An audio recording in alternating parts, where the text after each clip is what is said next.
It is my distinct personal pleasure to introduce our governor, Gavin Newsom. We are so lucky in California to have a man of conviction steering our great state into the future.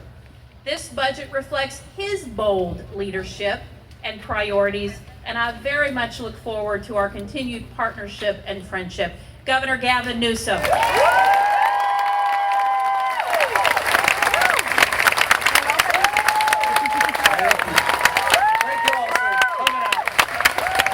I know it's warm out there, so I'll try to be brief. I should probably go all Mayor Pete on you, shouldn't I? I don't know why I'm wearing a jacket. I do have my candidate, Kamala Harris. I just want to go on record. But I also want to go on record expressing deep gratitude. The purpose of this event, express them to as many people as I can. Thank you to the Speaker. Thank you to the Pro Tem. Thank you to the two budget chairs. Thank you to the Assembly and the Senate for a job well done. I could not be more gratified by the spirit of cooperation, collegiality, engagement. We worked through some challenging issues, but we came across with a budget that I think reflects the collective wisdom, not just of us, but to each and every one of you. Yeah, you think George W. Bush is back. What about strategery or something? But we talk about budgets being statements of values. They are statements of values.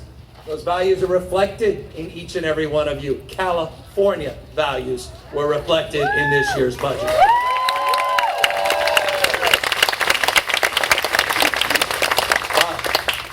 I've been at this, politics for a couple of decades. I had the privilege of being a mayor of a city and county for 7 years, member of the County Board of Supervisors, but I've never worked with a group of folks so committed, so talented, so resolved to address some of the vexing issues we face in this state. It's hard to express. I know we get so consumed by day-to-day differences of opinion. They were nothing compared to what you're seeing in Washington, D.C., what you're seeing in other state houses across the country. I cannot impress upon you more how extraordinarily lucky we are to have Anthony Rendon as Speaker and Tony Atkins as Pro Tem, to have Holly Mitchell and Phil Ting. If you think I'm overdoing it, I'm not. Trust me. As I said, I've been at this for a few decades. I've never had the kind of engagement and partnership that I feel we have today. And so that's my most important message, because I think that matters to all of you. We got a lot of challenging issues in this state, and we have a lot of work to do.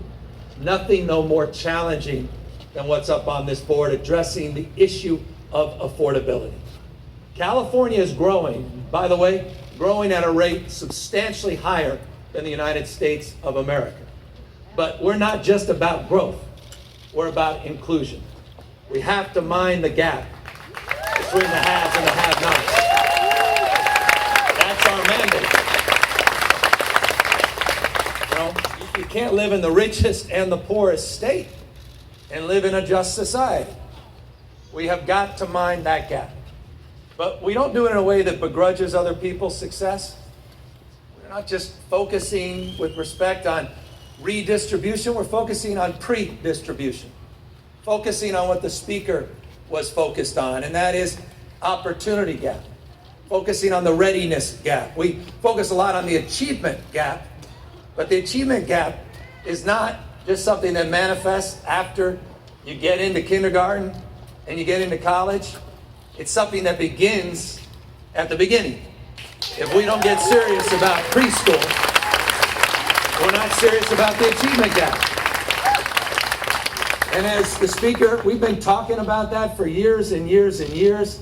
He's been a demonstrable leader on this before he got in elected office. Task Force Advisory Commission to make the down payment on universal preschool because we recognize we have a lot of more work that needs to be done. I love walking in, talking to the Senate budget chair. She starts talking to me about importance of CalWorks, child care, and I'm like shaking my head. She says, "Are you just shaking your head to indulge me?" I said, "I'm with you." She goes, "Are you with me?" I said, "I agree with you." She said, "Are you writing that down?" I said, "No, I agree with you." and because of her leadership, 25% increase this year in the CalWorks program.